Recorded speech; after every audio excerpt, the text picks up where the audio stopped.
Study 132.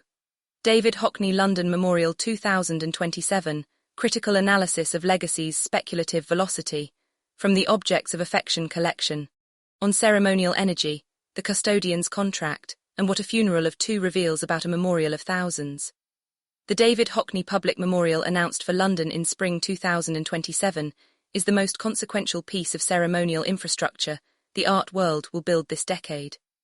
The Hockney London 2027 event, confirmed by the artist's representatives 11 days after his death on June 11, 2026, will convert the David Hockney art legacy from a living practice into a managed estate in full public view. This study reads conversion through the PLCFA lexicon, ceremonial energy, narrative permanence, speculative velocity, material singularity and the custodian's contract, and on the record corrects the institutional hypotheses that preceded verification. What the memorial decides is not how Hockney is remembered. It is who owns the act of looking. The record corrected what the arena got wrong. This study begins with a correction, because Objects of Affection collection publishes its errors rather than laundering them. Our internal dialectical council, arguing this signal before verification, split on a premise several agents got wrong, that the memorial was announced while David Hockney was alive, a preemptive memorialization, a spectacle scheduled ahead of a death. One agent argued the opposite error, placing the memorial years after his passing. The primary record refutes both. Hockney died peacefully at home in London on June 11, 2026 at 88. On June 22, David Hockney Inc. announced that the first public memorial service will take place in London in spring 2027, with further memorials to follow in Yorkshire, Paris and Los Angeles. The correction matters because it changes the diagnosis. This is not the preemptive consumption of a living artist's narrative. It is something subtler and more instructive, the deliberate temporal architecture of posthumous commemoration, a 10-month interval engineered between a private funeral of two and a public memorial of thousands. The question of institutional necrophagy survives the correction. Its tense changes from future to present. A memorial scheduled 10 months in advance is not mourning, it is programming. The grief is real, the calendar is institutional. A funeral of two, the last private act. In accordance with the artist's wishes, Hockney's funeral had exactly two guests. His partner, Jean-Pierre Gonsalves de Lima, and his great-nephew, Richard Hockney. Both are trustees of the David Hockney Foundation, the body dedicated to the preservation, exhibition and publication of his work. This detail is the load-bearing fact of the entire announcement, and nearly every obituary buried it. The two people permitted to witness the body's disposal were not merely intimates. They were the estate's legal custodians.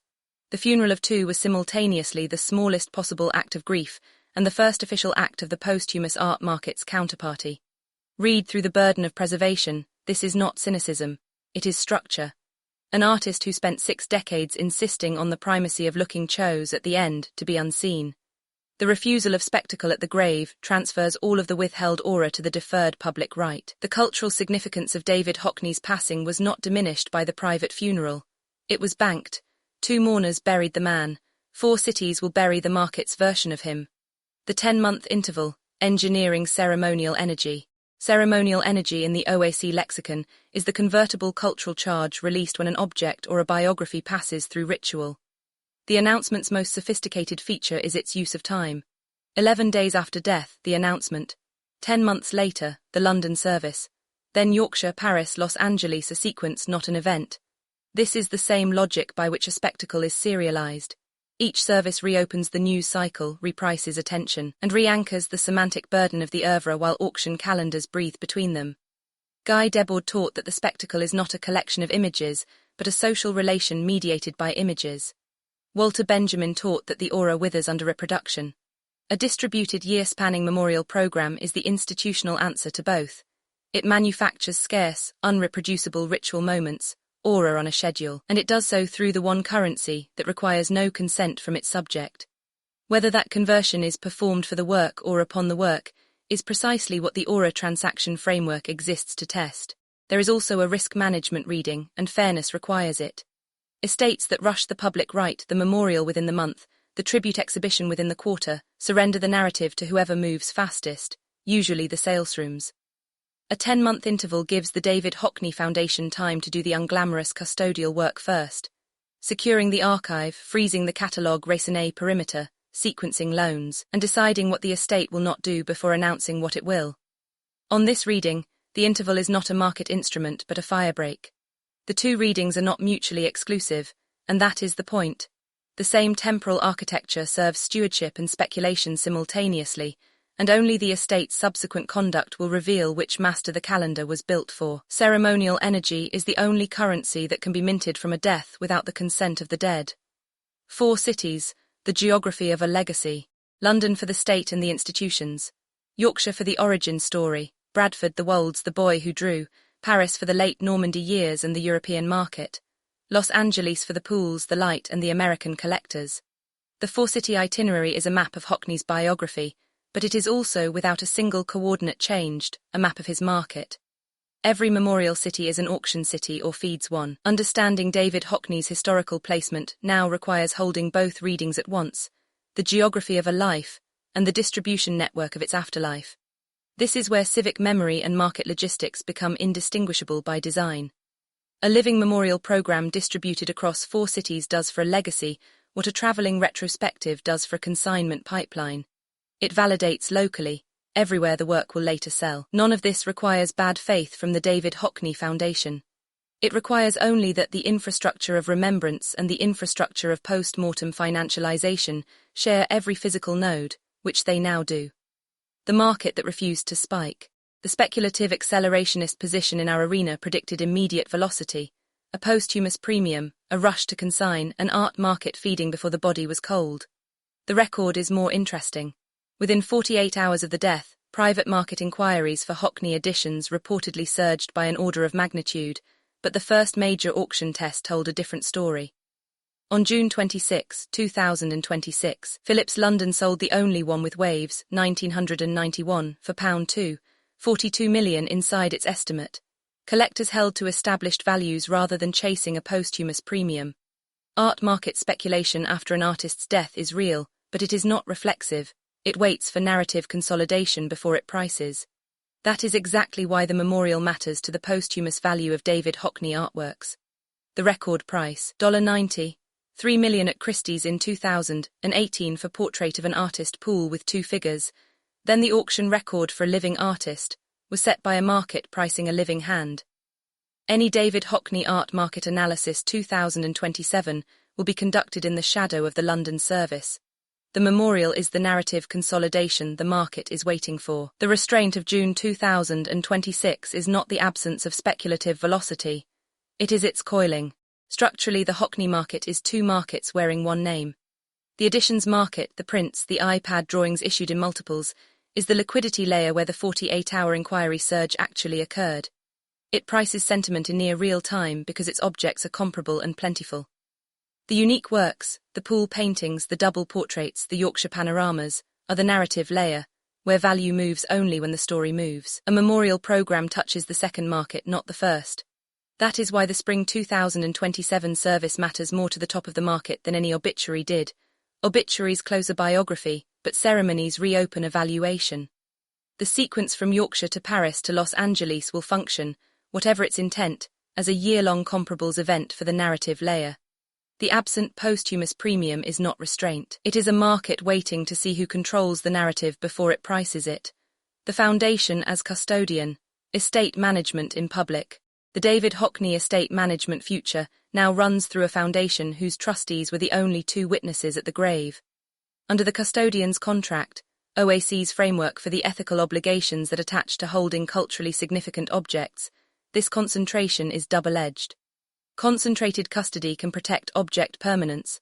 A small, aligned trusteeship can refuse the fractional, the tokenized, the licensed to death. Or it can become structural captivity, in which a body of work is held hostage to the reputational and financial strategies of its guardians. The early signals favor stewardship. The funeral's privacy honored the artist's wishes over the media economy's appetite. The memorial program privileges places of biographical weight, including Bradford, which no consignment strategist would rank with London. David Hockney works' provenance post-2027 will be legible precisely because the foundation controls the choke points: authentication, publication, exhibition. The archival death mandate, the moment an oeuvre closes and every object in it becomes finite, has been activated with unusual discipline. The question is whether discipline survives the valuations. There are instruments for making that discipline binding rather than temperamental. And our speculative legal architect was right to name the lineage. Seth Siegelaub and Robert Projansky's 1971 Artists' Reserved Rights Transfer and Sale Agreement remains the template for encoding an artist's interests into the object's legal life, after the artist can no longer defend them. A foundation that meant to convert ceremonial energy into permanence rather than velocity could announce, before spring 2027, the covenants that will govern its holdings. What will never be sold, what will never be fractionalized, what conditions attached to every loan. Silence on these questions is not neutrality. In a market this attentive, an estate's unstated policy is set by the market on its behalf. The custodian's contract does not end at the grave. It begins there, the crown, the window, and the state's embrace. King Charles Roman III mourned a dear friend. Tracy Emin called Hockney the artist who flew the flag higher than any other. The Guardian has speculated, and it remains speculation, no venue being confirmed, that the London service could be held at Westminster Abbey, where Hockney's stained-glass Queen's window already stands as his homage to Elizabeth Roman II. The symbolism writes itself, which is reason to distrust how easily it writes. A state-adjacent memorial in the Abbey would complete Hockney's conversion from Bradford Grammar School rebel to British cultural heritage, from a maker of paintings to a signifier of national continuity. Our cultural strategist called this the consecration of a taste regime, and here the arena was right. The state does not attend memorials, it absorbs them. The chain-smoking homosexual who left England for the light of California will be represented as the nation's beloved eye. Both are true. Only one of them will fit in the order of service. What gets edited out of the ceremony is the measure of what the ceremony is for, and the difference between honouring a hollowed object and an intact one is exactly the difference between a legacy consumed and a legacy kept. The precedent worth watching is not artistic but liturgical. Britain has a long practice of converting its difficult figures into its dearest ones, at exactly the moment they can no longer object. A memorial in the Abbey, if that is what spring 2027 brings, would place Hockney in the national reliquary beside the poets and the scientists, and the price of admission to that reliquary has always been the same, the sanding down of everything that made admission unlikely in the first place. The estate cannot prevent this, but it can decide whether the work's own testimony, the pictures themselves, unsentimental and exact, is allowed to interrupt the eulogy. The test of spring 2027, necrophagy or stewardship. OAC's standing diagnosis of institutional necrophagy describes institutions consuming an artist's narrative to reframe the work for intensified market velocity. The London Memorial will be the cleanest live test of that framework we are likely to get. The necrophagic outcome is legible in advance, memorial as market catalyst, tribute programming synchronized with consignments, the David Hockney legacy and art market impact collapsing into a single curve. Retrospectives whose lending institutions are also quietly the market's validators. The custodial outcome is equally legible, a service that centers the work and the looking, a foundation that uses the attention to fund preservation and scholarship rather than to warm the salesroom, provenance kept transparent, the estate's choke points used to slow, not speed, the conversion of paintings into instruments. Any collector's guide to David Hockney post-death worth reading should therefore watch 3 indicators through spring 2027. What the foundation consigns and when, which institutions co-produce the memorials, and what they borrow afterward, and whether the 4-city sequence is allowed to conclude quietly or is extended into a rolling program of monetizable remembrance. Material singularity, the irreducible uniqueness of each object Hockney actually touched, needs no ceremony. Ceremony is for the market and for us. Spring 2027 will not memorialize David Hockney. It will decide who owns the act of looking. Code of the David Hockney Memorial Service London 2027 will be beautiful. It should be. A man who taught 3 generations how to look deserves a room full of people practicing it. But narrative permanence is not built in rooms like that. It is built in the years after, in what custodians refuse as much as in what they stage. Hockney's own instruction survives him and rebukes every use to which his death will now be put. Look harder, at the order of service, at the lending lists, at the consignment dates. The work will keep. Whether the looking does is up to the living. Authored by Christopher Banks, anthropologist of luxury, critical theorist and founder Objects of Affection Collection Office of Critical Theory and Curatorial Strategy, 469 Fashion Avenue, 12th floor, New York, NY 10000, and 18 related OAC studies continue through the OAC archive, Along the fault lines this study opens. On Hockney's death and the market's first response, the custodian of looking. What David Hockney's death reveals about the architecture of post-mortem necrophagy on structural captivity and the singular object. Structural captivity of material singularity on institutions consuming heritage at velocity. Bayeux Tapestry British Museum demand. Institutional necrophagy's high-velocity display. On auction infrastructure and speculative velocity, ArtNet auctions. Unmasking speculative velocity in the hollowed luxury market on permanence as institutional mandate. Swiss Institute New York permanent location. A mandate for object permanence.